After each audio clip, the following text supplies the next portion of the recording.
قسمت بالای چشم از یه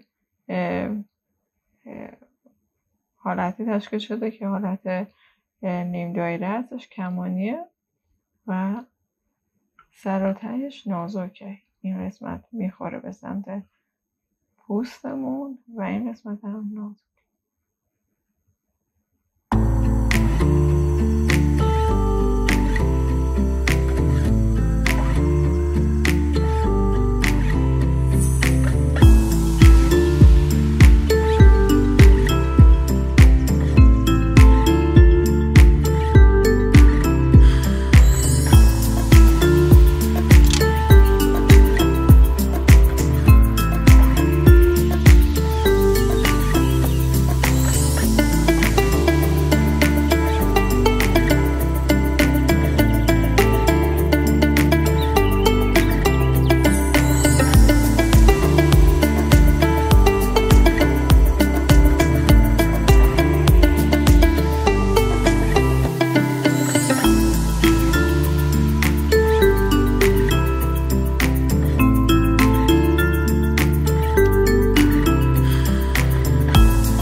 یه مدل دیگه هم تخییشش نمی‌کنن، اینم نداره. این برای چشمایی که سیاهه، تاره، قهوه تیره و سیاه و چشمای تیره رو این تیکه خالی میکنن. طریقه خالی کردن حرکت ابزار داخل چشم چجوری هستش؟ ابزار رو میکنم داخلش، کم کم حالت دایره طور تکون میدم.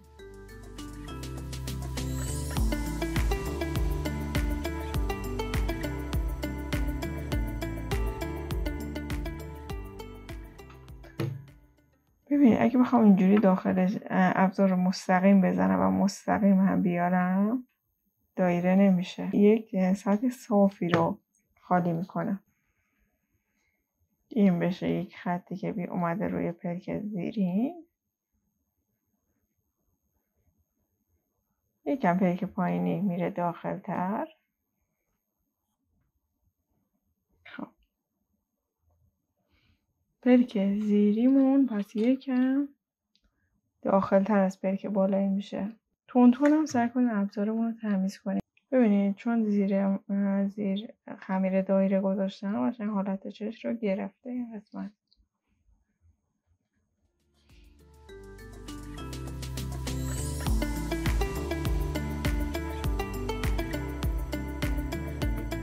حالا برای قسمت ابرو چیکار میکنم؟ یه خمیر خیلی نازک میخوام برای قسمت ابرو. هر طوری که میخواید ابروتون رو درست کنید همون شکلی ابرو رو نازک کنید و بزنید. یه مقدار پهن شد. خب من خمیر رو میچسبونم، بعدش میام پهناش رو کم میکنم. از این قسمت ابزارم استفاده میکنم چون زاویه دار هستش، این قسمتش رو کم میکنم. مابقی رو هم چون خیلی پوستم که جدا نیست، ابروهام میچسبونم خمیر رو به خمیر زیری. جوری هم میچسبونم که خطش بیفته. ببینید به این صورت تکون میدم. ببینید ابزار رو میذارم روی خمیر، فشار میدم.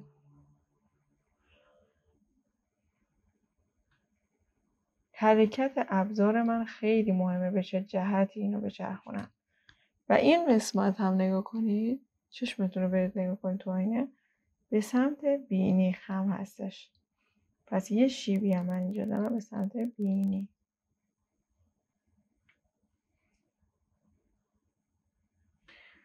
حالا میخوایم ابروها رو بذاریم. ابروها چجوری من زاویه خود ابزارم چجوری هستش؟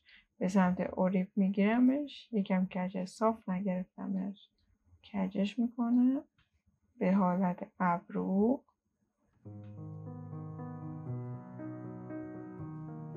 اینجوری حالت میدم. خب و اینکه با ابزار مناسب. اسپاتولا بهترین ابزار هستن برای این کارهای ظریف، قسمت‌های ظریف. با این ورش فرق نمی‌کنه.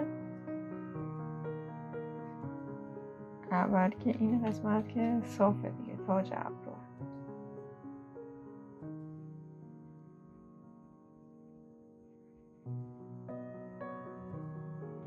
اگر نکشید ابزار رو خیلی بهتره. من اینجوری ببینید میکشم، خب یه سری خورده خمیر بهم میده، ولی اگه فقط حرکتش بدم خورده خمیر دیگه بهم نمیده،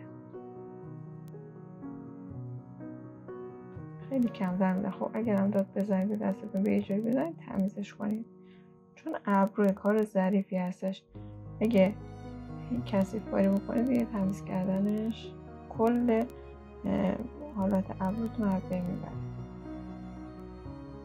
هیچ وقت لازم نیست انقدر تمام دونه های تار ابرو رو بزنید، ولی من دارم براتون میکشم که ببینید چطوری حالا ابزارم رو من تکون میدم. حالت ابرو چجوری هستش؟ یه مقدار ابرو داریم که از قسمت زیر در اومده به سمت بالا و به سمت کج میاد تا قسمت شکستگی ابرو. یه سری ابرو هم داریم از قسمت بالا در اومده به این صورت. من اینو میچرخونمش که شما راحت اینجوری در اومده.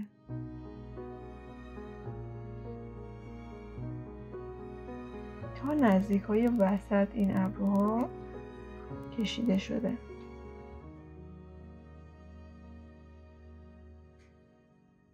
یعنی من ابزارمو کشیدم خورده خمیر بهم میده.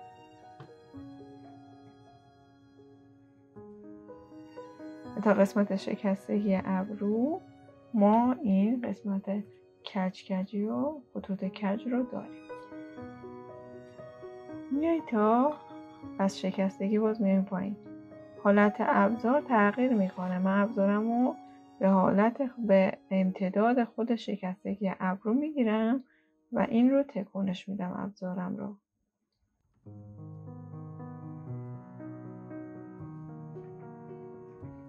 میاد به سمت کلورم اینجوری دیگه، اینجا دیگه صاف میشه.